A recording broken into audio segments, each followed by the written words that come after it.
Blood pressure heading बना लो। Blood pressure का meaning लिखना, pressure exerted by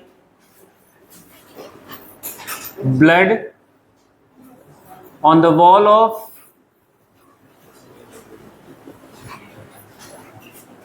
artery। Artery की वॉल पर जो ब्लड प्रेशर एग्जर्ट करता है उसको हम बोलते हैं blood pressure. Ventricle blood pump करती है, हमने ये पढ़ा था ना, दो रिसीविंग चैम्बर है, ऑरिकल्स है ना, right auricle, left auricle, right ventricle और लेफ्ट वेंट्रिकल। ये जो ब्लड जब पंप करेंगे तो वो किसी आर्टरी में ही पंप करेंगे, ठीक है। और जब ब्लड पंप किया जाएगा वेंट्रिकल के कॉन्ट्रैक्शन से, जो ब्लड आगे की तरफ जाएगा तो प्रेशर एक्सर्ट कहाँ होगा, इसकी वॉल पर। और ये कौन सी ब्लड वेसल है, आर्टरीज है ना। आर्टरीज पर ही, आर्टरी की वॉल पर जो आपको ब्लड प्रेशर वो जो एक्सर्ट होता है उसी को हम ब्लड प्रेशर के नाम से बोलेंगे। और ये प्रेशर दो होते हैं, एक जब वेंट्रिकल मैक्सिमम कॉन्ट्रैक्ट करेगा तो मैक्सिमम ब्लड वॉल्यूम बाहर आएगा तो मैक्सिमम प्रेशर होगा, है ना, जिसे हम बोलते हैं सिस्टोलिक प्रेशर। क्या बोलोगे, सिस्टोलिक प्रेशर। सिस्टोल मतलब समझ रखा है, सिस्टोल और डायस्टोल। सिस्टोल का मतलब कॉन्ट्रैक्शन, डायस्टोल का मतलब रिलैक्सेशन। जब वेंट्रिकल कॉन्ट्रैक्ट करेगा, जो प्रेशर एक्सर्ट होता है इधर आर्टरी की वॉल पर, that is the systolic pressure. यहां पे लिख लो, during contraction phase of ventricle pressure, या ऐसा लिख लो, pressure exert during contraction phase of ventricle, वो अपना सिस्टोलिक प्रेशर है। और दूसरा जो प्रेशर होता है वो डायस्टोलिक प्रेशर कहा जाएगा, डायस्टोलिक प्रेशर। डायस्टोलिक प्रेशर क्या है, प्रेशर ड्यूरिंग रिलैक्सेशन ऑफ या रिलैक्सेशन फेज ऑफ वेंट्रिकल। जब वेंट्रिकल रिलैक्स फेज में है तब जो प्रेशर होता है तब उसको हम बोलते हैं डायस्टोलिक प्रेशर, ठीक। बट प्रेशर दोनों कंडीशन में होगा। अब एक नॉर्मल एडल्ट के लिए जो ब्लड प्रेशर है वो यहां पे नीचे लिख लो, blood pressure of a normal adult. तो लिखा जाता है, आपने देखा होगा कई बार, 120/80 mmHg, मिलीमीटर मर्करी स्केल पर। तो ये 120 जो है ये क्या है, ये सिस्टोलिक प्रेशर है, और 80 जो है वो अपना क्या है, डायस्टोलिक प्रेशर है। ये नॉर्मल ब्लड प्रेशर है। क्या ये नॉर्मली हमारा जो ब्लड प्रेशर होता है वो इतना होता है, 120/80 mmHg, ठीक। अब दो कंडीशंस हैं वो आप यहीं पे नोट कर लो। ब्लड प्रेशर आपका दो कंडीशन में जा सकता है, नॉर्मल से हाई ब्लड प्रेशर हो सकता है और नॉर्मल से कम भी हो सकता है, तो उसको हम बोलते हैं लो बीपी। हाई ब्लड प्रेशर के लिए एक टर्म लिखते हैं, हाइपरटेंशन। क्या लिखते हैं, हाइपरटेंशन। और लो बीपी के लिए जो टर्म लिखा जाएगा वो लिखा जाएगा हाइपोटेंशन। अब ये हाइपरटेंशन की कंडीशन क्या है और हाइपोटेंशन की कंडीशन क्या है वो समझ के देख लो। लो बीपी तब हम बोलते हैं जब ये वैल्यू कितनी हो जाती है 110/70, इससे कम। जब ब्लड प्रेशर इससे कम हो जाए तो लेस देन का साइन लगाना है। हाइपरटेंशन की कंडीशन तब वो कही जाएगी 140/90 mmHg। इससे ज़्यादा जब ब्लड प्रेशर आ जाए, इससे ज़्यादा जब ब्लड प्रेशर हो जाए, तब आप हाइपरटेंशन की कंडीशन में जाते हो। मतलब क्या हुआ, 110/70 से लेकर कहाँ तक 140/90 mmHg तक का जो रेंज है ब्लड प्रेशर का, दैट इज नॉर्मल। इससे कम हुआ तो लो बीपी, इससे ज्यादा हुआ तो हाई बीपी। इंस्ट्रूमेंट लिख लो। Instrument use to measure BP, sphygmo SpHy, sphygmomanometer, sphygmomanometer. Causes of hypertension अगर आपसे पूछा जाए तो कॉजेज ऑफ हाइपरटेंशन, और सबसे ज्यादा प्रॉब्लम इस सोसाइटी की यही है, हाइपरटेंशन की बहुत ज्यादा प्रॉब्लम है। ब्लड प्रेशर सबका हाई हुआ पड़ा है ना, जैसे वो भाई साहब का हमेशा हाई हुआ ही पड़ा रहता है। ब्लड प्रेशर इतना हाई हुआ पड़ा है कि भाई साहब पढ़ाई लिखाई पे भी लड़ाई चल रही है ना। तो इसका कॉज क्या है वो लिख लो, स्ट्रेस। दूसरा, disturb lifestyle, bad food habit, जिसमें आप लिख सकते हो क्या, जंक एंड फास्ट फूड। एक रीजन और लिख सकते हो, इंक्रीज्ड लेवल ऑफ कोलेस्टेरॉल। ये सारे रीजंस हैं आपके हाई बीपी के। यहीं पे लिख लो cause of hypotension. Low BP का भी रीजन होता है, ऐसे तो लो बीपी भी नहीं होएगी, है जी। लो बीपी का रीजन लिखो। हाइपोटेंशन का मेजर रीजन जो है वो है पुअर हेल्थ। अगर आपकी हेल्थ ठीक नहीं है, मतलब बॉडी में ब्लड वॉल्यूम ठीक नहीं है जितना ब्लड होना चाहिए, तो आपका जो बीपी है वो क्या रहेगा, कम रहेगा। पुअर हेल्थ, ब्रैकेट में लिख लेना एनीमिया। पुअर हेल्थ का मतलब है एनीमिया। एनीमिया का मतलब होता है, एनीमिया का मतलब क्या होता है, डेफिशिएंसी ऑफ ब्लड। दूसरा लिख लो, inadequate supply of water and mineral. Inadequate supply of water and mineral, body में अगर ठीक ठीक पानी और मिनरल नहीं जा रहा है तो भी ये होगा। पुअर हेल्थ में सब कुछ आ गया, इनएडिक्वेट सप्लाई ऑफ न्यूट्रिएंट्स, आपने न्यूट्रिएंट्स भी नहीं ठीक लिए हैं। अगर याद हो तुम्हें तो ब्लड प्लाज्मा में न्यूट्रिएंट डिसॉल्व होते हैं, मिनरल्स डिसॉल्व होते हैं प्लाज्मा में, आपने पढ़ा था, प्रोटीन्स होते हैं। और अगर ये आपकी बॉडी में कम है, आपने इनटेक ही नहीं लिया इन सारी चीजों का, तो ब्लड प्लाज्मा तो ऐसे ही डाइल्यूट हो जाएगा। जब कोई लिक्विड डाइल्यूट होता है तो उसकी फ्लूइडिटी बढ़ जाती है, और जब फ्लूइडिटी बढ़ गई तो प्रेशर तो कम हो ही जाएगा, है ना। लो बीपी वालों को यही बोलते हैं कि भाई तुम्हें नमक घोल के, चीनी घोल के पी लो, सही हो जाएगा। और जिसका हाई बीपी हो जाता है उसको बोलते हैं कि नमक और चीनी वीनी बंद करो, यही बोलते हैं।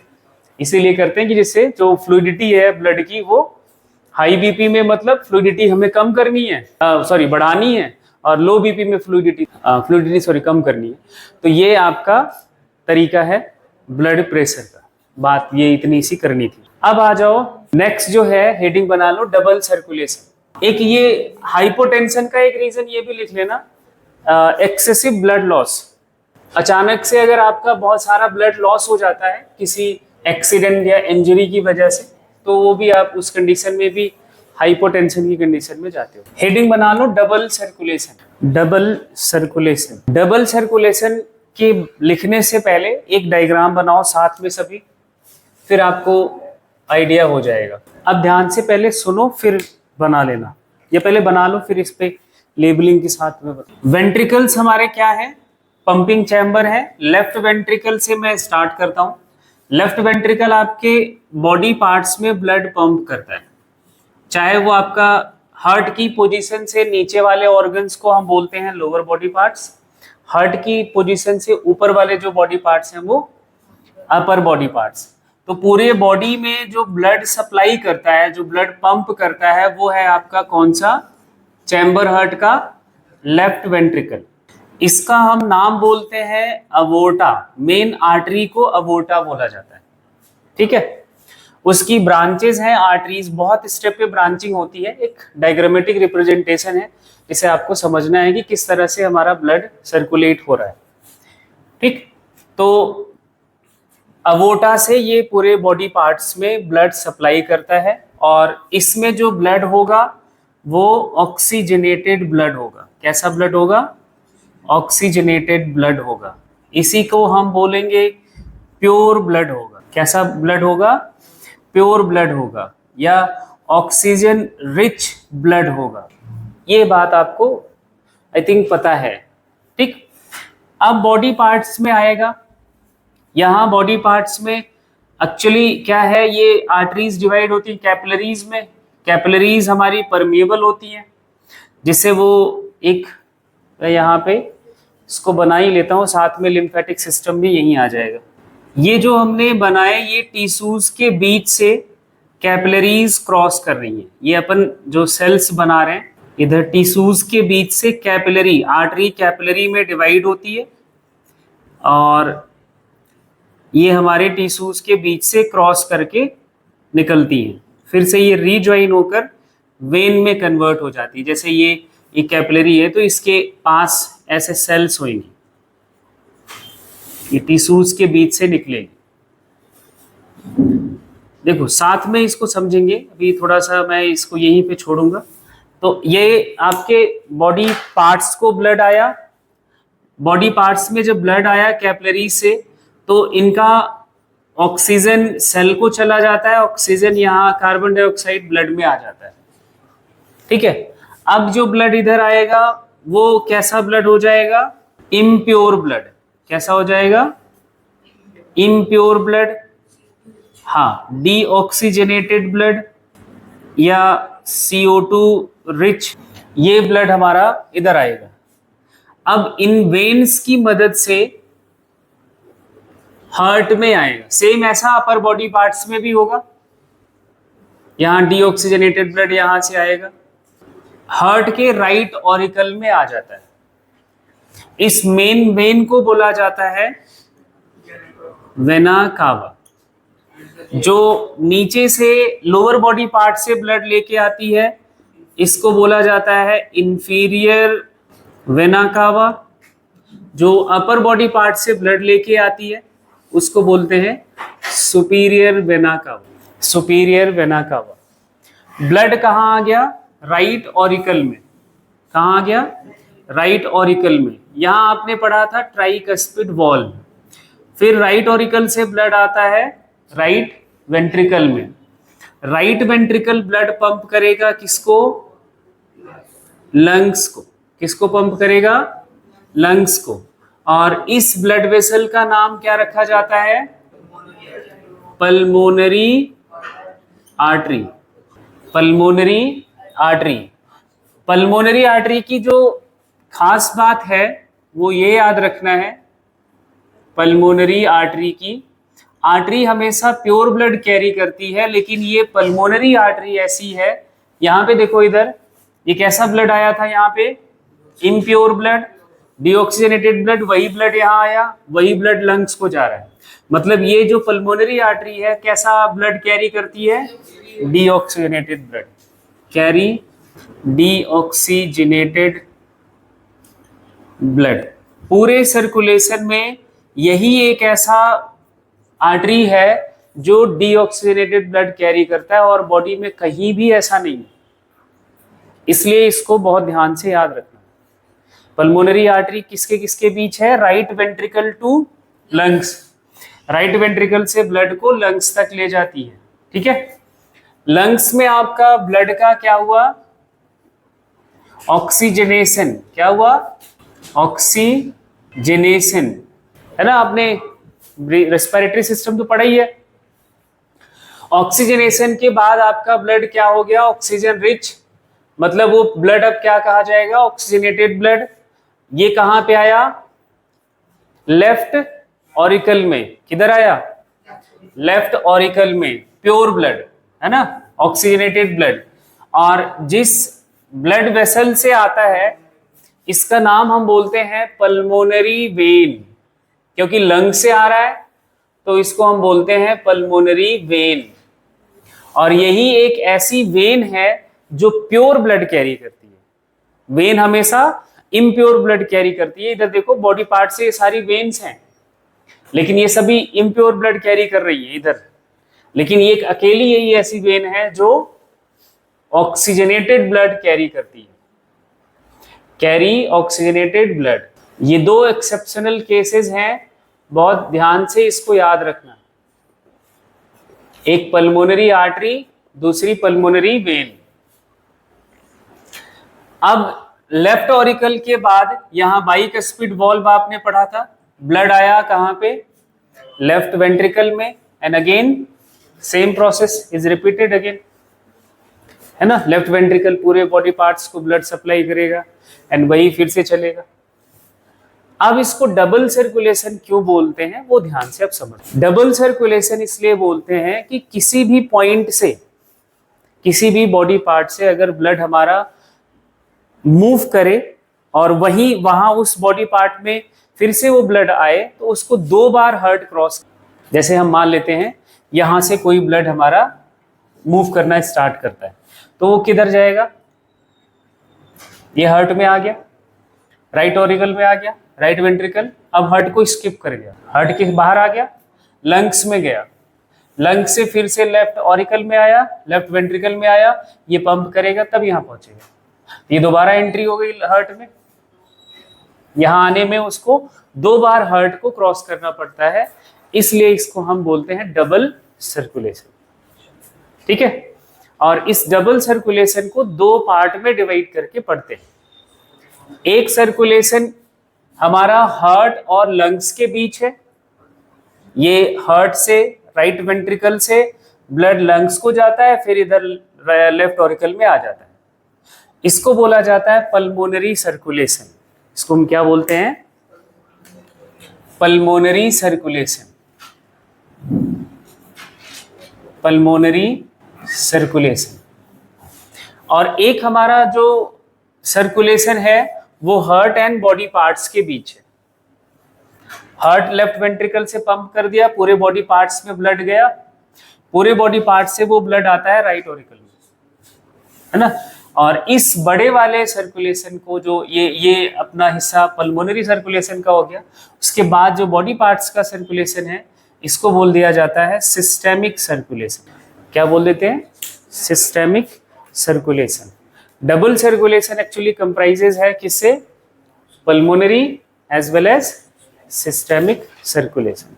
अब यहाँ पे फटाफट नोट कर लो डबल सर्कुलेशन के लिए पहला point, it is the most advanced type of circulation. इसको लिख लो फिर बनाते रहना। Most advanced type of circulation है and present in most advanced type of circulation and present in birds, human, मतलब mammals and birds, और किसी में नहीं है। in this circulation blood cross the heart 2 times। Next point लिखो, double circulation comprises pulmonary circulation and systemic circulation. First लिखना pulmonary circulation, second systemic circulation. अब pulmonary circulation में लिखो circulation between heart and lungs, circulation between heart and lungs. Right ventricle of heart, इसी में लिखो right ventricle of heart pumps deoxygenated blood to lungs for oxygenation through, क्या लिखोगे? Pulmonary artery. दूसरा heading बना लो systemic circulation, या systemic circulation के पहले ये वाली बात भी लिखी लो, ये अभी रह गया है। इसमें एक पॉइंट इसी में लिखो पहले, सिस्टेमिक सर्कुलेशन के पहले, after oxygenation of blood, oxygenated blood comes into left auricle through pulmonary vein, अब मतलब क्या हो गया? पल्मोनरी सर्कुलेशन का मतलब ऐसे लिख लो, right ventricle lungs to left auricle, ये पूरा जो पैसेज है ब्लड का, that is a pulmonary circulation. Right ventricle से ब्लड गया लंग्स को, लंग्स से कहां आ गया? Left auricle. अब आ जाओ सिस्टेमिक सर्कुलेशन में लिखो, circulation between heart and body parts,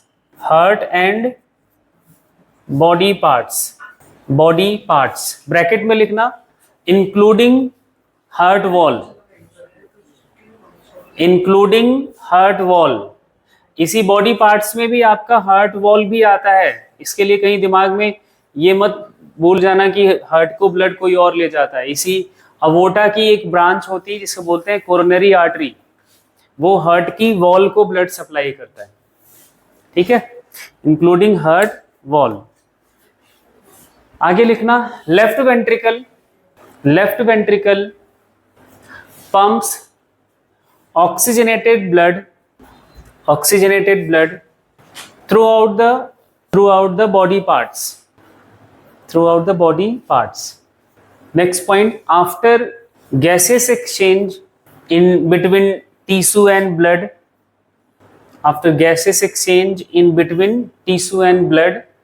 into organs, blood become deoxygenated and it comes into right auricle, vena cava, through vena cava।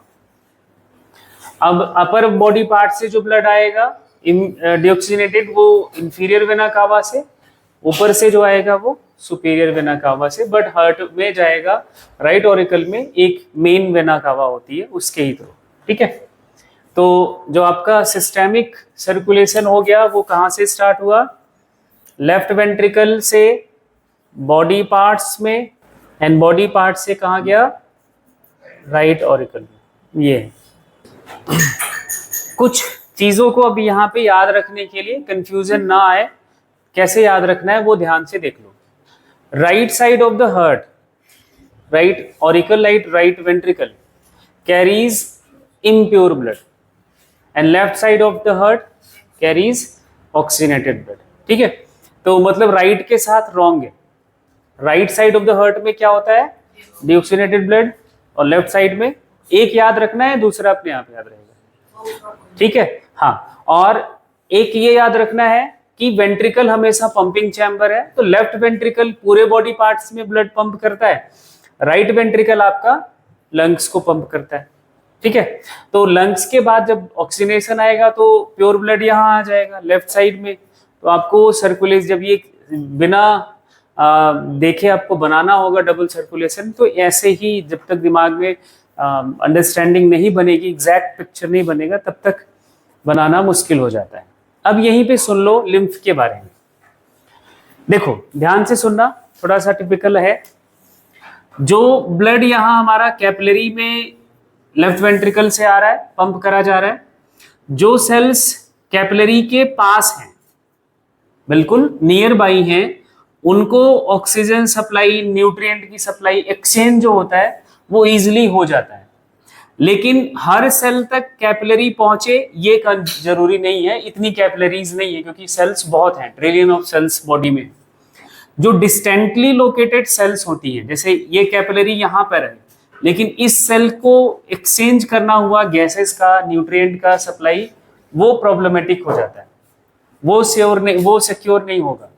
इनको गैसेस एक्सचेंज कराने के लिए ये कैपिलरी इनसफिशिएंट है, क्योंकि ब्लड तो इसी से जाएगा आगे, है ना, उसको क्रॉस नहीं होने देना है। तो क्या हुआ है अपनी बॉडी में, कैपिलरीज हमारी परमिएबल नेचर की है। अभी हम ब्लड वेसल की वॉल पर बात करेंगे तो आपको समझ आ जाएगा। तो ब्लड का कुछ कंपोनेंट कैपिलरी को क्रॉस कर जाता है, basically liquid part, mainly liquid part बोले तो प्लाज्मा, along with WBC। किसके साथ? WBC। क्यों? WBC का शेप ही अमीबॉइड होता है, तो वो कैपिलरी को क्रॉस कर जाता है।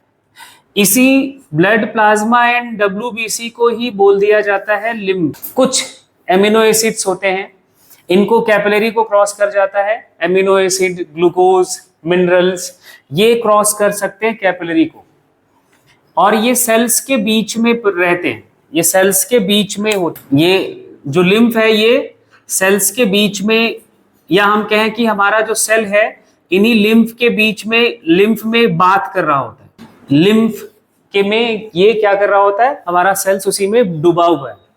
इसीलिए कभी आपको चोट लगा हो, जैसे स्किन थोड़ी सी हट जाती है तो वाटरी सिक्रीशन आता है लेकिन ब्लड नहीं आता। ऐसा कई बार हुआ, जब छिल जाए, थोड़ा सा रगड़ जाए तो कुछ पानी पानी सा आता है लेकिन ब्लड नहीं आता। ब्लड तब तक नहीं आएगा जब तक कैपिलरी डैमेज नहीं होंगी, है ना। लेकिन स्किन हटने के बाद टिश्यूज एक्सपोज हो गए तो लिम्फ आपका वो दिखता है, बाहर आता है ना। तो लिम्फ क्या है? Just that is a part of blood which comes out from the capillary या क्रॉस द कैपिलरी। जो ब्लड का पार्ट क्रॉस कर गया कैपिलरी को, वो लिम्फ कहा जाता है। लिम्फ का काम क्या हुआ? अब लिम्फ क्या करता है, इधर टिश्यूज के बीच में एज अ मीडियम काम करता है। क्या हो गया? एक मीडियम हो गया। जो ब्लड यहाँ पे आया वो गैसेस एक्सचेंज इस मीडियम में हो जाता है, लिम्फ में हो जाता है। ऑक्सीजन इस लिम्फ में चला गया तो कितनी भी दूर क्यों ना रहे सेल, ऑक्सीजन तो जा ही सकता है क्योंकि मीडियम मिल गया, है ना। कितना भी दूर क्यों ना रहे सेल, उसको ग्लूकोज मिल जाएगा, मिनरल्स मिल जाएंगे। तो जो लिम्फ है ये एक्चुअली किसका काम करता है? कनेक्टिंग लिंक है बिटवीन ब्लड एंड टिश्यू। किसके बीच का कनेक्टिंग लिंक है? ब्लड एंड टिश्यूज के बीच का लिंक है। ब्लड एंड टिश्यूज के बीच का जो कनेक्शन है वो लिम्फ स्टेबलाइज करता है। अब आप सोचो, यहां पे आपको थोड़ा दिमाग पे जोर देना है। लेफ्ट वेंट्रिकल ब्लड पंप कर रहा है, ये टिश्यूज के बीच हमारा लिम्फ ब्लड का लिक्विड पार्ट जो है वो बाहर आ रहा है। अगर ये लगातार ऐसा ही चलता रहा, ये जो ब्लड हमारा इधर कैपिलरीज में आ रहा है, ये लगातार ऐसा ही चलता रहा तो ब्लड वॉल्यूम तो कम हो जाएगा। ब्लड वॉल्यूम तो क्या हो जाएगा? कम हो जाएगा। लेकिन यहाँ पे जो लिम्फ है ये बढ़ जाएगा। जो ये ब्लड का लिक्विड पार्ट बाहर आ रहा है उसको ब्लड में फिर से ऐड करना पड़ेगा, नहीं तो यहाँ लिम्फ तो बढ़ता ही जाएगा, है ना, और ब्लड का वॉल्यूम कम हो जाएगा। इसी को मेंटेन करने के लिए होम्योस्टैसिस जिसे आप कह सकते हो, जैसे हमारे बॉडी में ये एक ब्लड वेसल का एक पाइपलाइन है, ऐसे लिम्फ वेसल्स का एक पाइपलाइन है। लिम्फ वेसल्स क्या कर रही हैं? वो टिश्यूज के बीच रन कर रही हैं और कई capillaries like lymph vessels tissues के बीच रन कर रही होती हैं and they collect the lymph and drawn in main vein. अब जो लिम्फ इधर आ रहा है, यहां लिम्फ आपका जो टिश्यूज के बीच आ रहा है, वो लिम्फ इस लिम्फ वेसल में आएगा एंड लिम्फ वेसल से ये किधर जाता है? किसी मेन वेन में जाता है। मेन वेन बोले तो वेना कावा में जाता है, उसमें लाके उसको छोड़ दिया जाता है and then that lymph again become the part of blood. ये आपका फिर से लिम्फ किसका हिस्सा हो गया, ब्लड का हिस्सा हो गया, इसलिए हमारा जो ब्लड वॉल्यूम है वो मेंटेन है और लिम्फ भी मेंटेन है। जब कभी आपको चोट लगता है, कहीं पे डैमेज होता है टिश्यू, जो स्वेलिंग आती है, वो स्वेलिंग इसी लिम्फ के एक्सेस सिक्रीशन की वजह से स्वेलिंग। कहीं भी डैमेज हुआ, वहां की कैपिलरीज, मान लो कहीं किसी ने आपको बहुत जोर का थप्पड़ मारा, प्रेशर बहुत ज्यादा आया, तो वहां की कैपिलरीज बर्स्ट कर जाएंगे, टिश्यू डैमेज हो जाएगा। तो कैपिलरीज जब बर्स्ट हुई तो लिम्फ आपका, ब्लड का कुछ जो लिक्विड पार्ट है, प्लाज्मा है, वो बहुत ज्यादा यहाँ पे सिक्रीट होगा और वो वहां पे स्वेलिंग, जब लिक्विड कंपोनेंट टिश्यूज के बीच बढ़ेगा तो वो स्वेलिंग करेगा ही करेगा स्ट्रक्चर, और स्वेलिंग्स बढ़ जाती हैं। दूसरा, जब कोई इन्फेक्शन होता है तो आपकी बॉडी में ना कई डिफेंस लाइन है। जैसे प्राइमरी डिफेंस लाइन आपकी स्किन है, सारे पैथोजेंस को स्किन बचाती है। अगर स्किन डैमेज हो गई तो दूसरा डिफेंस लाइन लिम्फ है, इसमें WBC भी होता है। सीधा कोई पैथोजन ब्लड में नहीं एंटर करता, पहले उसको किससे लड़ना पड़ता है, लिम्फ से। फिर अगर वो लिम्फ में भी जीत गया, लिम्फ में WBC से वो लड़ाई करके जीत गया, तो लिम्फ वेसल में एंटर करता है। तो आपकी बॉडी में ना बहुत सारी लिम्फ वेसल्स जुड़ती हैं, जहां पे वहां पे नोडुलर स्ट्रक्चर बनता है, उसको बोलते हैं लिम्फ नोड। जैसे एक एग्जांपल है, यहाँ पे आपके है टॉन्सिल्स, यहाँ पे कई बार ऐसा होता है ना कि निकल आता है, स्वेलिंग आ जाती है, दर्द होता है, या यहाँ पे दर्द, कहीं चोट लग जाए हाथ में, यहाँ पे स्वेलिंग आ जाती है, दर्द होता है, यहाँ पे दर्द होता है ना। तो ये लिम्फ नोड्स हैं। कई लिम्फ वेसल्स जब जुड़ती हैं जिस पॉइंट पे, उसको बोला जाता है लिम्फ नोड। और लिम्फ नोड एक्चुअली क्या है, that is like a Kurukshetra, actual battle ground. Antigen and antibodies के बीच जो मस्त जबरदस्त वाली लड़ाई होती है, लिम्फ नोड्स पर ही होती है। तो ये है आपका लिम्फेटिक सिस्टम। लिम्फ्स के लिए बस इतना याद रखना है, that is a connecting link between, या लिख लो फटाफट, लिम्फ के लिए भी कुछ बातें लिख ही लो। लिम्फ के लिए लिखो, blood plasma with small molecules.